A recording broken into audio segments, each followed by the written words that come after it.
principe, les Nations Unies sont organisées de telle sorte que chaque année, les chefs d'État viennent se concerter, pour parler un peu, pour discuter, pour se rencontrer.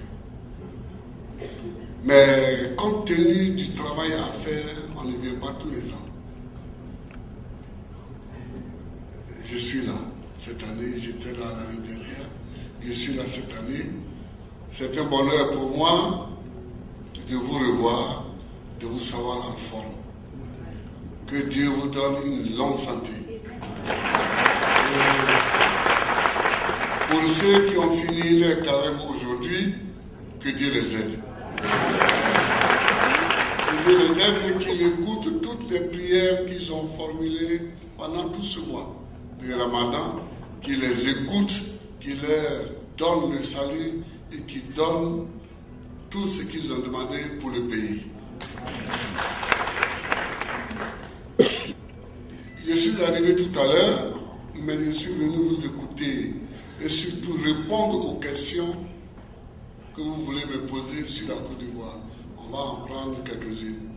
Mais je vous l'ai déjà dit parce que notre frère a soulevé certaines questions. Monsieur le ministre des Affaires étrangères, je vous demande de réveiller la direction des Ivoiriens de l'étranger.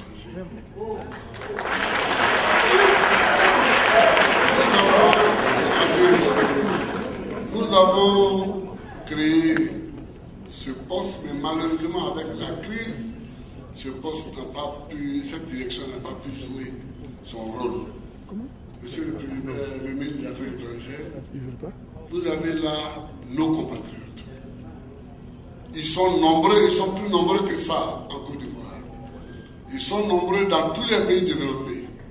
Ils travaillent, mais ils ont un peu d'économie. Travaillez avec eux, de sorte que celui qui veut entrer, celui qui veut rentrer, rentre dans des conditions décentes.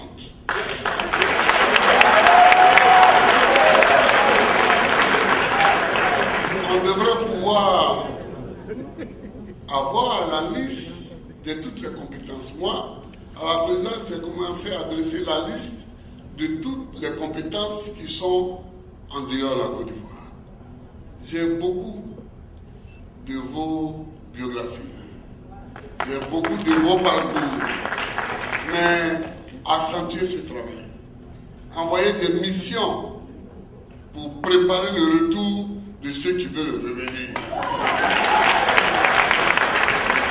Tout à l'heure, il a parlé de Demba Traoré. Mais Demba Traoré et quelques-uns ont la chance qu'ils sont connus par Laurent Gbagbo. Et combien de Demba Traoré y a-t-il qui ne sont pas connus par Laurent Gbagbo? Il faut faire en sorte que tous ceux qui ont une compétence, que tous ceux qui ont une compétence, une capacité financière, que tout cela soit listé et soit orienté dans les secteurs où la nation a besoin d'eux.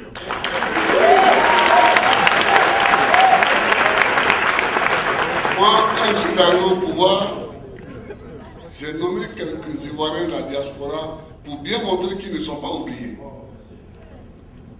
Il y a ici Pascal Kokora, mon grand frère, celui dans l'appartement de qui le FPI a été créé, il a été nommé ambassadeur. Il y a ici son grand frère à lui.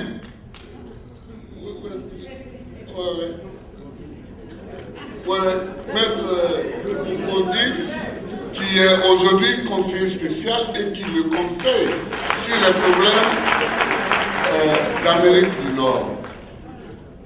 Il y a Demba Traoré, qui est directeur d'une très grande société, et je lui ai confié le fait que la société doit prendre son envol. Bon, mais il y a d'autres. Et ces autres-là, il faut que par les débats, par les discussions, le ministère les découvre disposition de la Côte d'Ivoire. C'est ça qu'il faut faire. Donc, je voulais le remercier pour avoir soulevé cette question. Et il parle aussi des conditions de retour des Ivoiriens dans leur pays.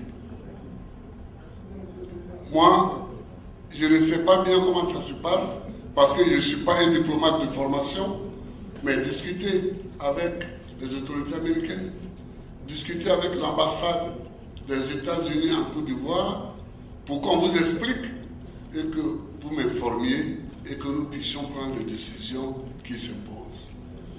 Donc, chers frères, je suis prêt à faire ce qu'il y a, puisque mon travail, c'est de travailler pour les Ivoiriens.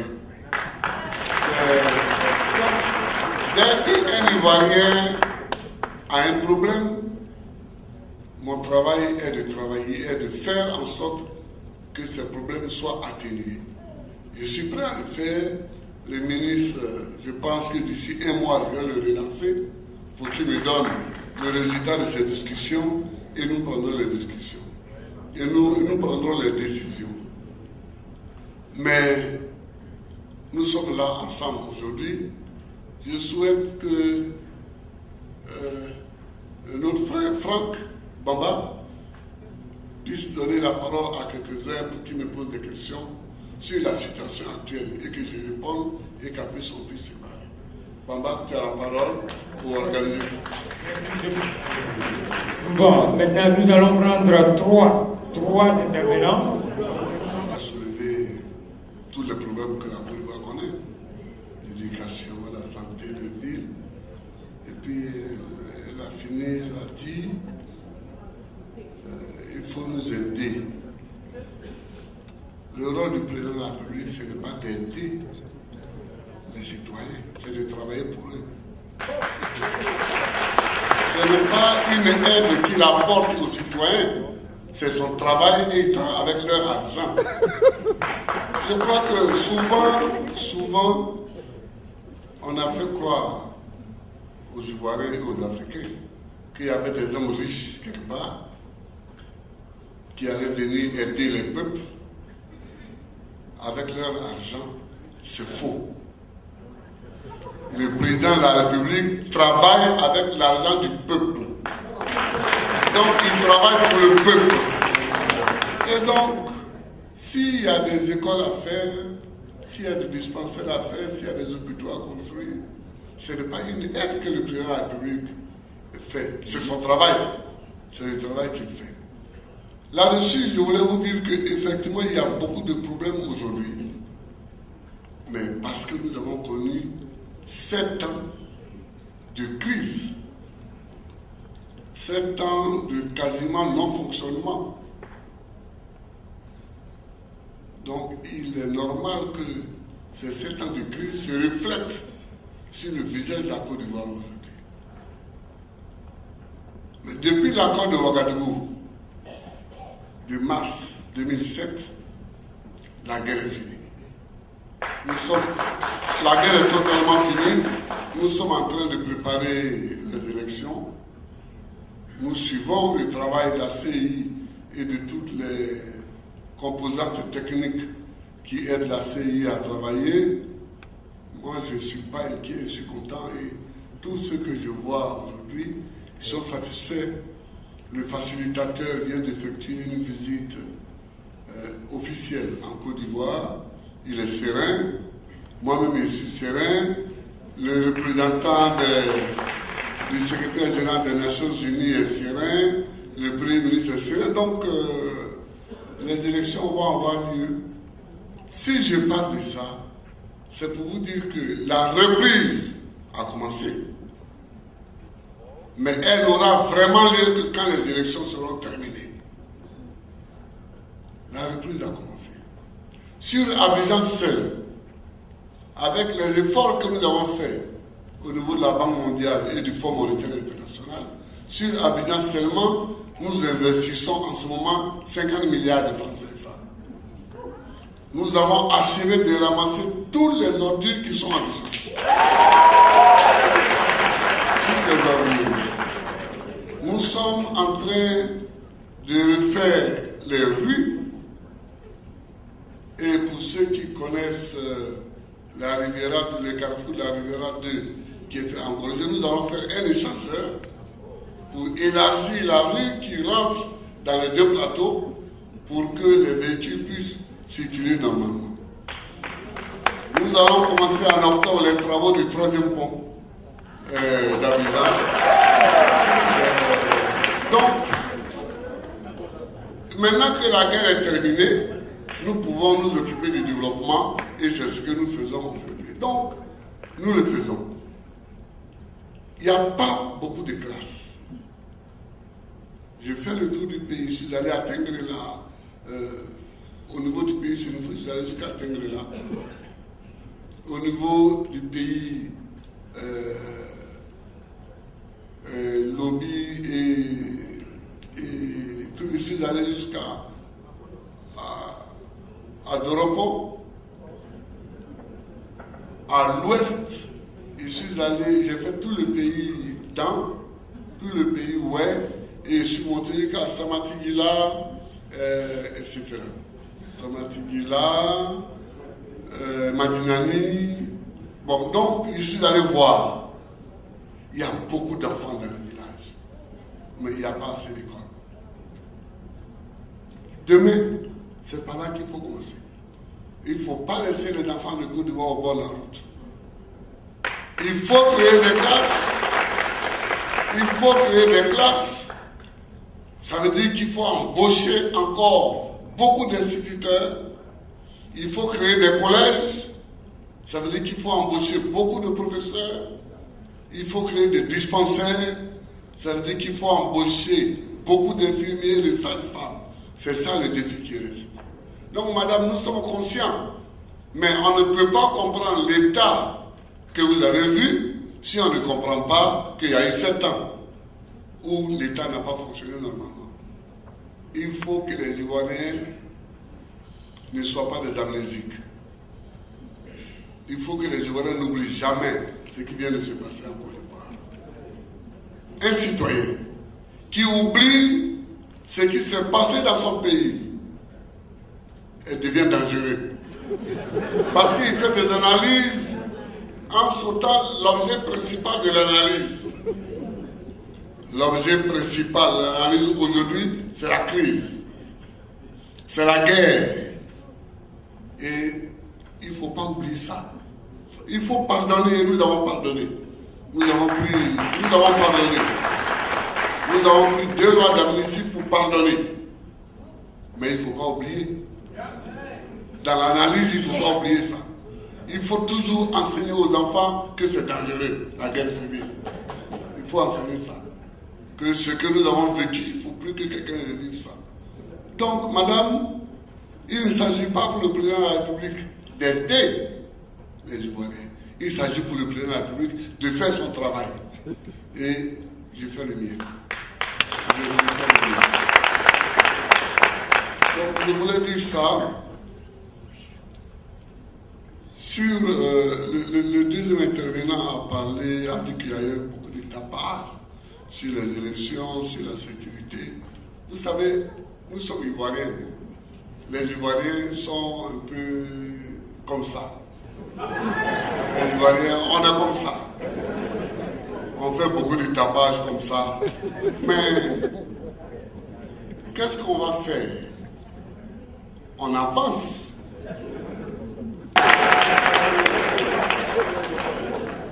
Celui qui peut dire qu'il n'y a pas de sécurité, il peut toujours parler.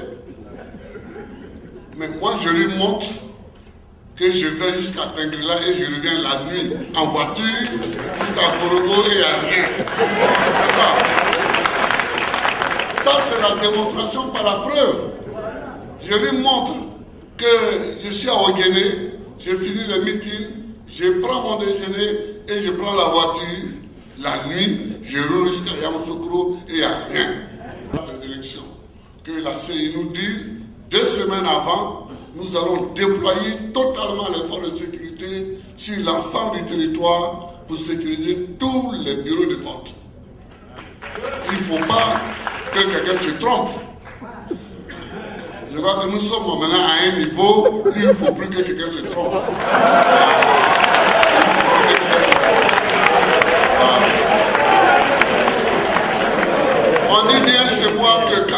pas t'a mordu. Dès que tu vois un ver de terre, tu te méfies. Donc on ne laissera plus les vers de terre approcher de nous. Les élections seront totalement sécurisées. Je vous le dis. Donc, n'ayez pas peur pour ça. Les élections auront lieu et seront sécurisées. Alors vous avez parlé du bitumage de l'axe Bungali-Tengrela, parce que je crois que c'est de ça que vous avez parlé. Le bitumage aura lieu. Il aura lieu. Souvent, nous, les dirigeants, on n'explique pas tout. Et c'est une de nos erreurs. On n'explique pas tout. Cette route-là, elle était déjà programmée avant même que moi je devienne au pouvoir. Et Kablandenkan avait donné le premier coup de pioche. Et puis il y a eu le coup d'État. C'est pourquoi on dit l'axe Bungali-Tengrela n'a pas de sens. Et quand je suis arrivé au pouvoir, nous avons reprogrammé, parce que c'est une route importante pour les rapports entre le Mali et la Côte d'Ivoire. Donc nous avons reprogrammé. Au moment où on devait commencer, la guerre est survenue. Donc après la guerre, nous avons reprogrammé. Mais le problème, c'est que l'entreprise qui avait été choisie pour faire le travail, toutes ces machines ont été démontées et volées pendant les 7 ans que nous ne sommes pas, l'État n'est pas dans les mains. Et donc, c'est ce que nous sommes en train de régler. Nous réglons le problème de la reconstitution du matériel de cette entreprise pour que les travaux puissent commencer. C'est tout. Ce n'est pas autre chose. C'est pourquoi ça traîne, mais quand nous aurons fini cela, les travaux vont commencer. Il est indispensable pour la Côte d'Ivoire de bitumer un certain nombre d'axes, comme vous m'avez parlé de l'axe Bungali-Tengrela. Je vous parlais aussi de l'axe Bungali-Ogéné qui est prévu, qui est programmé aussi pour être bitumé. Donc nous allons faire ça, c'est prévu et nous allons le faire. Donc chers amis, il ne faut pas s'inquiéter, il ne faut pas s'inquiéter. Voilà. Il y a le troisième ami là qui a parlé. Il voulait créer son studio et il est revenu galérer encore. C'est pour utiliser son propre terme. Bon, je suis vraiment de tout cœur avec lui. Je suis de tout cœur avec lui parce que je me rends compte qu'il a perdu beaucoup d'argent et de l'argent cher, puisque c'est l'argent de ses économies. Mais je voudrais vous donner un petit conseil. Avant d'entreprendre, il faut faire une étude de marché. Avant d'entreprendre, il faut absolument que vous-même, vous ayez étudié sur le terrain exactement ce que vous devez faire, à quel moment il faut le faire. Il faut faire cette étude-là. Si vous ne faites pas une telle étude, si vous ne savez pas au départ combien ça va vous coûter pour sortir votre marchandise à la douane, de la douane, si vous ne savez pas ça au départ, vous allez perdre beaucoup d'argent. Vous allez perdre beaucoup. Parce que l'argent que vous allez payer à la douane, ça fait partie de votre investissement. Ça fait partie de l'investissement. Donc il faut comptabiliser tout cela. Si je m'en vais d'ici avec 3 ou 4 valises remplies de... Parce que si je suis un entrepreneur, je dois prévoir ce que je dois payer à la douane d'abord. Et une fois que j'ai prévu cela, je peux aller calculer le prix de vente pour avoir un bénéfice. Donc, le conseil que je vais vous donner, c'est que quand vous allez discuter avec le ministère des Affaires étrangères, sur la base des Ivoiriens qui sont à l'étranger, qui ont envie de rentrer, il faut discuter serré. Il faut discuter sérieusement. Il ne faut pas dire j'ai économisé, alors je m'en vais. Celui qui fait ça, il va perdre son argent. Celui qui fait ça, il perd toujours son argent. Tu dis j'ai économisé. Donc je veux aller chercher une opportunité d'affaires en Côte d'Ivoire. Et puis tu vas en Côte d'Ivoire. Et tu fais un petit budget pour chercher ton opportunité d'affaires. Une fois que tu as trouvé ton opportunité d'affaires, tu t'entends avec une banque pour que tu vides ton argent sur les comptes bancaires. Et les banquiers eux-mêmes vont vous donner des conseils. À partir de ce moment-là, vous pouvez discuter. Il y a ici des avocats, ici, qui sont d'origine ivoirienne, qui peuvent vous conseiller. Mais je vous en prie, les frères, ne débarquez pas comme ça en disant j'ai des économies, je m'en vais travailler. On ne travaille pas. Le monde moderne, on ne travaille pas comme ça. Dans le monde moderne, on ne travaille plus comme ça. Celui qui travaille comme ça perd son argent. Et tu vas être aigri pour rien contre le pays. Alors que le pays t'a rien fait de mauvais.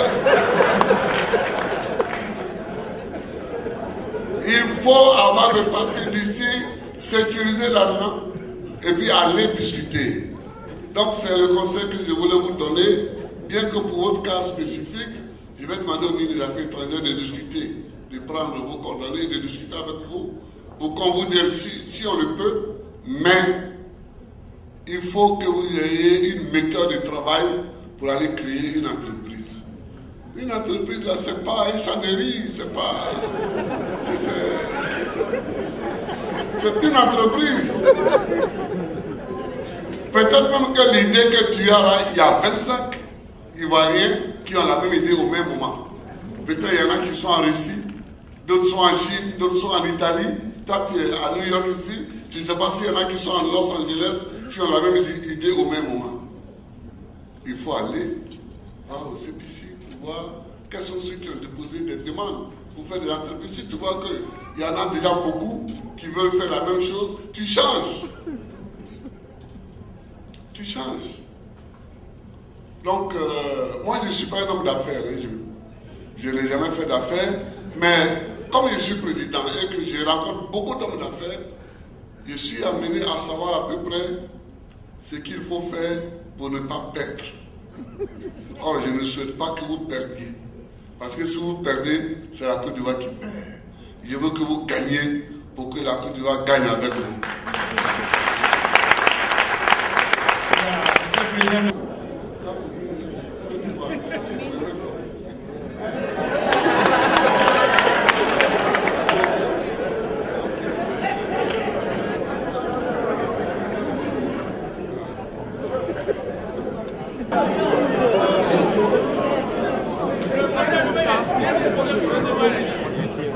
Je vous remercie, M. Bamba. Mais la question que notre ami pose, elle a été réglée par deux lois. La loi de 1959 sur les investissements étrangers, qu'on appelle le Code d'investissement, qui a été reprise en 1984 sous le nom de la loi EWI sur les investissements étrangers. Il y a des facilités que la Côte d'Ivoire fait aux capitaux qui viennent de l'extérieur, et ces facilités fiscales sont pour les inciter à venir investir. L'ambassade ici peut, aussi bien l'ambassade à Washington que l'ambassade, notre représentation permanente à New York, peut lui fournir des textes des deux codes d'investissement. Mais il faut savoir que nous avons l'un des codes d'investissement le plus large, qui encourage. Et si c'est dans un domaine Par exemple, de technologie, nous avons récemment pris une loi encore, Demba Traoré, qui est là devant moi. Donc, on a beaucoup d'opportunités d'affaires. On a beaucoup d'opportunités. Et il faut venir parce qu'il y a beaucoup d'entreprises américaines d'ailleurs qui sont déjà implantées en Côte d'Ivoire, dans le cacao. Les plus grosses entreprises, je crois, qui font le traitement de cacao sont américaines. Mais dans d'autres secteurs, les Américains sont implantés. Donc ce n'est pas... Sachez que la Côte d'Ivoire est ouverte à tous les capitaux venant de tous les pays. Voilà. Maintenant, je demande à mes frères de venir avec ce qu'ils ont économisé aussi. On ne peut pas entendre uniquement les capitaux étrangers. Venez avec ce qui découle de votre siège. Et puis nous allons travailler. Voilà. Donc on vous attend. Bien, chers amis, vous savez bien que le président de la République a fait un voyage de plus de 9 heures. C'est vrai que le président a dit qu'il allait prendre des questions, c'est que nous n'avions même pas prévu dans notre conducteur. Mais je voudrais vous rappeler un adage bien de chez nous qui dit que même si un morceau de bois fait 20 ans, 30 ans dans l'eau, il ne devient jamais un caïman. Donc même si vous faites 30 ans, 40 ans ici, même si vous prenez la nationalité américaine, vous êtes des Ivoiriens.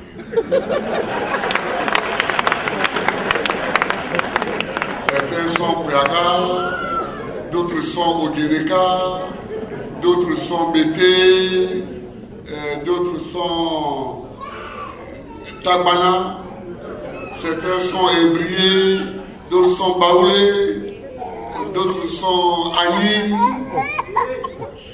Ça, on ne trouve pas ça aux États-Unis.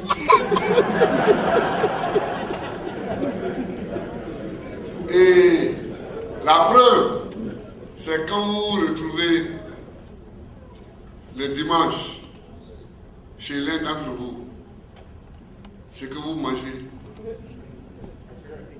ce n'est pas le hot dog.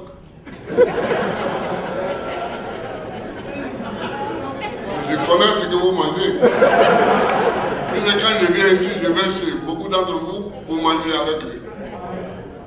C'est le kabatou, c'est la sauce graine et du riz, c'est la teke que certains importent. Donc, on ne peut pas oublier son origine. L'être humain, même s'il trouve des conditions de vie meilleures dans un pays qui lui offre l'hospitalité, il ne peut pas être totalement déraciné.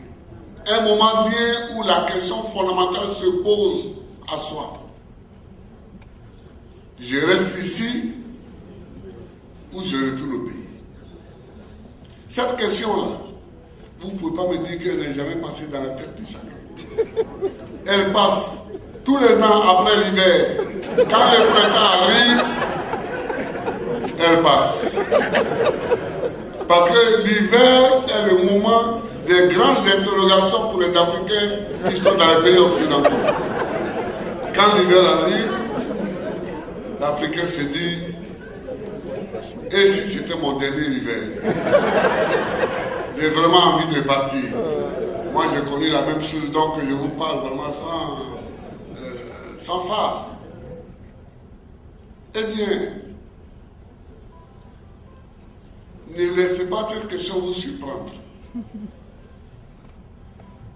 Ne laissez pas cette question vous surprendre. Allez au-devant d'elle. Préparez-vous.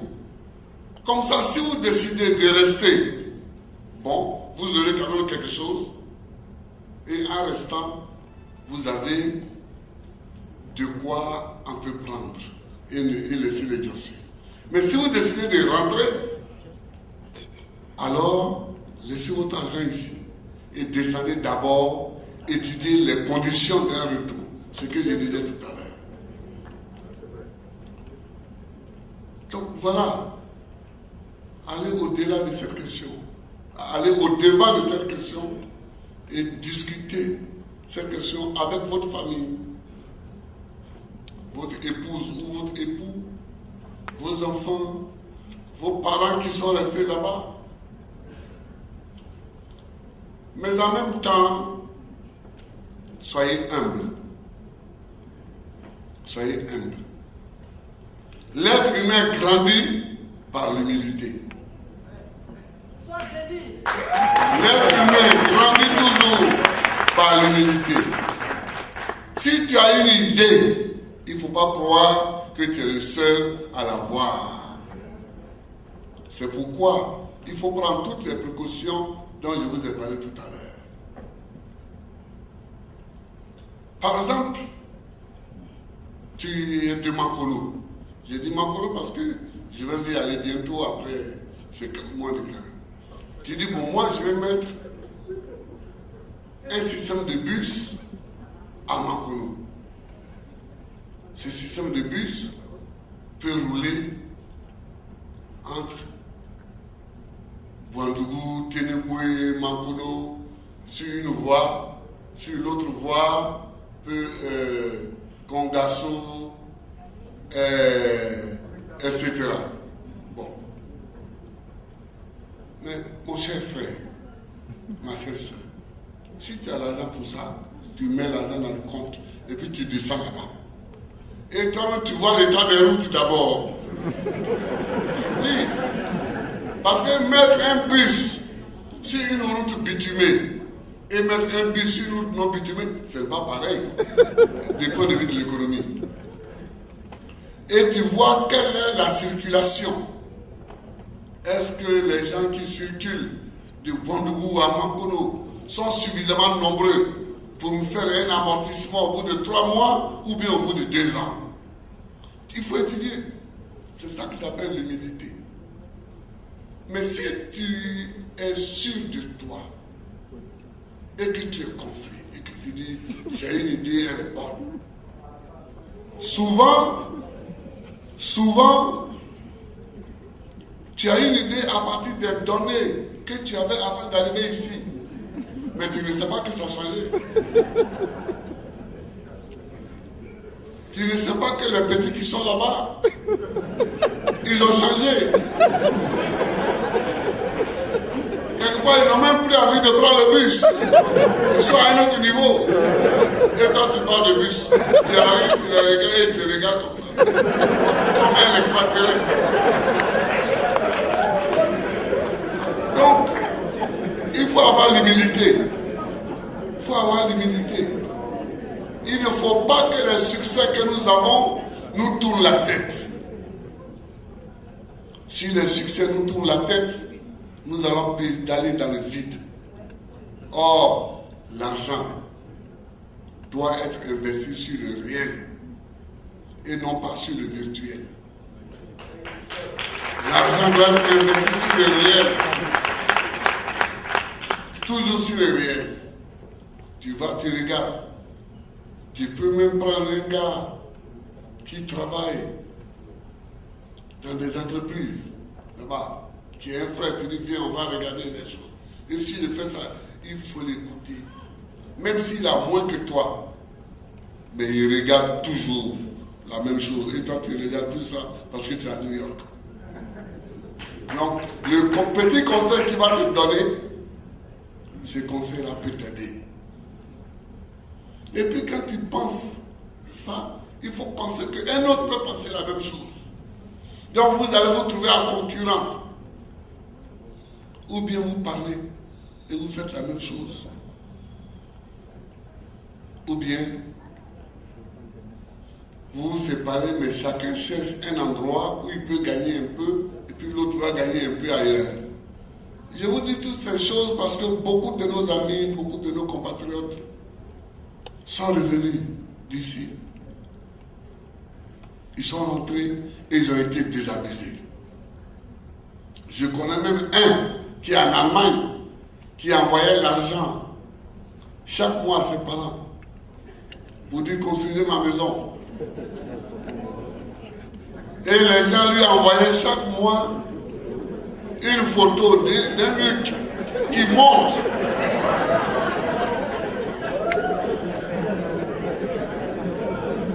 Mais ils l'ont roulé, ils ont mangé son argent. Et il n'a pas eu de maison. Il est parti en criant contre la Côte d'Ivoire. Oh, c'est pas la Côte d'Ivoire. C'est lui qui n'a pas fait un calcul rigoureux. Vous vivez dans un pays développé où l'argent circule selon des règles. Quand vous retournez en Côte d'Ivoire, amenez ces règles-là. Sachez que l'argent ne circule jamais autrement. Même si le bonhomme est ton frère, même s'il est ton petit frère, même s'il est ton grand frère, ne lui mets pas l'argent entre les mains en disant c'est mon frère, il va faire ça. Non! L'argent a des règles de circulation. Si tu veux l'aider, tu l'aides. Il dit bon, je te donne pas de pouvoir.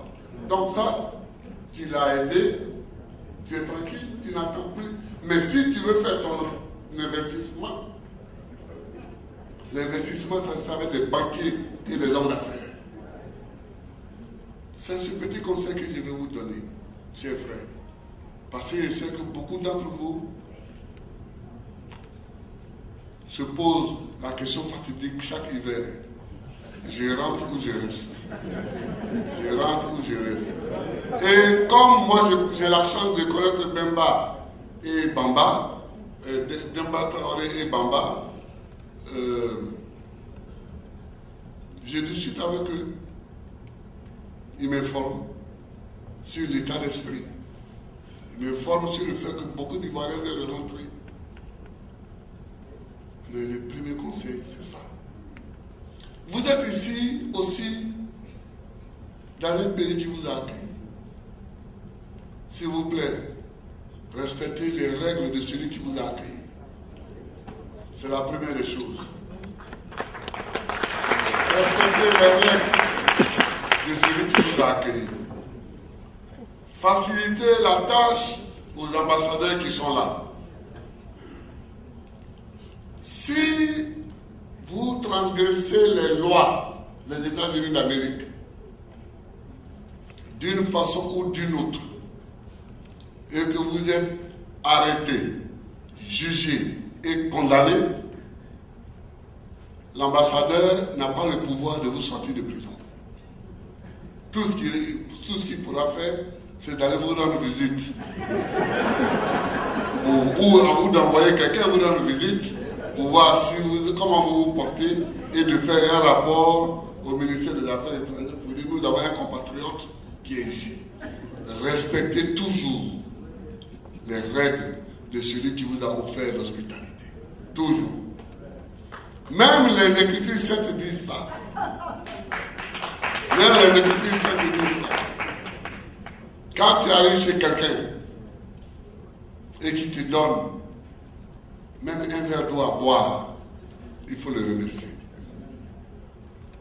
À plus forte raison, si dans ce pays, tu trouves un travail, tu trouves un logis, tu fais ton mariage, tu vis avec tes enfants, il faut respecter. La manière de remercier ce pays, c'est de respecter ses lois. Le jour où tu veux appliquer les lois de Côte d'Ivoire, tu rentres en Côte d'Ivoire. Tu ne peux pas être chez les gens et puis appliquer les règles de chez toi à eux. C'est pas possible. Donc, voilà quelques conseils que je voulais vous donner en vous disant que je suis très heureux de vous revoir. Je souhaite que Dieu vous bénisse. Je souhaite que Dieu bénisse toute la Côte d'Ivoire et que pour ceux qui veulent rentrer, qu'ils rentrent sans problème. Je vous remercie.